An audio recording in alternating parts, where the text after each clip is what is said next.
50 remarkable women gathered in Rittenhouse Square to share their wisdom and forge new connections for the first Women of Influence Speed Networking Night. From solopreneurs and small business owners to corporate executives, each brought their unique perspective on collaboration. 8 roundtables buzzed with energy as conversations flowed. Together, they focused on the 8th habit of successful women of influence: creating and sustaining collaborations. Guests explored the art of building trust, nurturing partnerships, and growing collaborative relationships that stand the test of time. Family Focused Media brought these women together for a purpose greater than networking. We lifted each other up, we shared our stories, and we created connections that will influence our futures. Now, let's hear from our table facilitators as they share the evening's most powerful insights.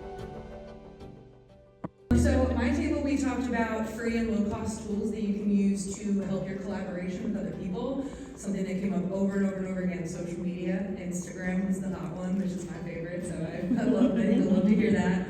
Canva, amazing design tool, expedites your work, put your brain right into it, click it, it makes it yours. It's incredible. Also, Gmail, Google Docs, Google Sheets, Google everything. It is free. It is the best way to collaborate. Anyone can open it on any computer, and it's hard to not find someone that doesn't have a Gmail. So Google Docs was another huge one. And then a new one, the first new one that I heard from my group was ClickUp, a project management tool. So I'm definitely going to look into that. ClickUp. ClickUp. I was from your name again? Marissa over here. I met so many amazing women tonight. It was really great to be here. All right, hi. Table 4, we talked about collaboration that takes time to nurture. So what we talked about with all of the groups that came to my table was that tomorrow you might not have a bestie that you met tonight, but in a year you might have a bestie, a collaborative partner. That collaborations take time, that you nurture them, you plant the seeds. You're planting seeds tonight, that you may not see the fruits of that labor until a year or multiple years down the line when that person comes back around. But the importance of continuing to cultivate those relationships year after year and just kind of checking in. Hey, how you doing? I saw you're doing this. I'd love to hear more. Get coffee, reach out. Keep those relationships, cultivating those relationships over time, and I promise in this room we could blast the roof off of this building with all the things that we could do. So that's what we talked about. I'm from table 5, and to go off of what Jessie talked about, we talked about sustaining collaborations. How do you make those seeds grow and turn into big, beautiful trees that last for a very long time? And two of the points that came away from many of the people that were at my table was, 1, show appreciation, and it doesn't have to be in the form of a lavish gift. It could be a handwritten thank you note, or it could be a little comment on someone's, social media that says, hey, I'm doing this week, and you comment and you say, oh, that's really great. I can't wait to hear more about it. Another point that was mentioned by a lot of the folks at my table was building and creating a relationship of trust. If you have a relationship of trust, it's going to take you through the hard times, through the hiccups in a project, through the disagreements, through the conflict, and you're going to come out the other side as long as there is trust there in a relationship. And that can get nurtured over the course of time, and it doesn't have to come from a place of, I'm meeting you for the first time and let's do business together. It can come from a place of, I'm meeting you for the first time, I want to get to know you. And maybe eventually we'll do business together. But for now, I want to get to know who you are and what makes you tick. So those are the 2 key takeaways from my table.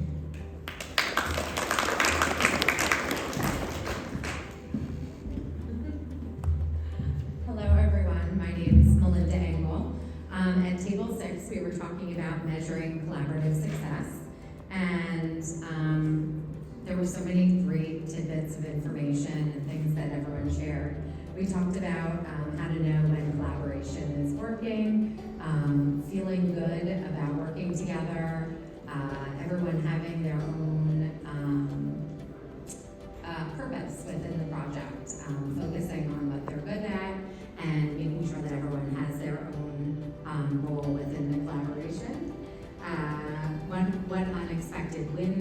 that you've had. One of the members mentioned a successful event that they sold out, their first event, which I thought was wonderful. And how do you make sure that everyone's benefiting from the collaboration? And there were just so many different aspects and areas that everyone shared, and it was so wonderful to get to know everyone. So thanks so much.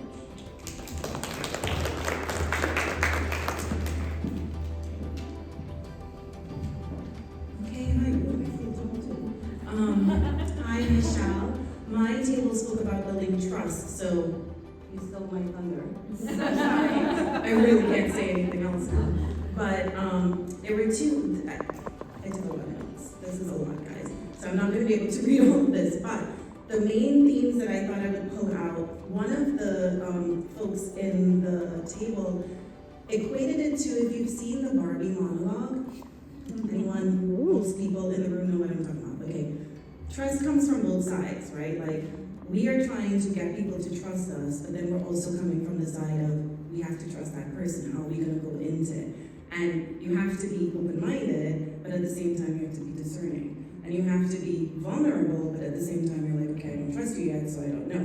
And I think if I sum it up all into everything that was said, it's one of the, exactly what Julie mentioned. We have to come from a place of, we want to build a relationship with a person. So it's not just about selling. We have to listen to them and get to know them. And go in it from a perspective of, this could be a friend. Like, in the same way that you would be with a friend, it may be your best friend. You know, I actually said that as one of my examples. I ended up having someone who probably thought I was their competitor, and we're very good friends now, even though we have the exact same business. She's in another state, I'm here, but we help each other through those hard times, etc. So looking at it from not just, you know, your business or your job or whatever that is, but from a personal perspective, and trusting yourself first to then be able to take and share your love with everyone else. So thank you so much. It was great meeting all of you.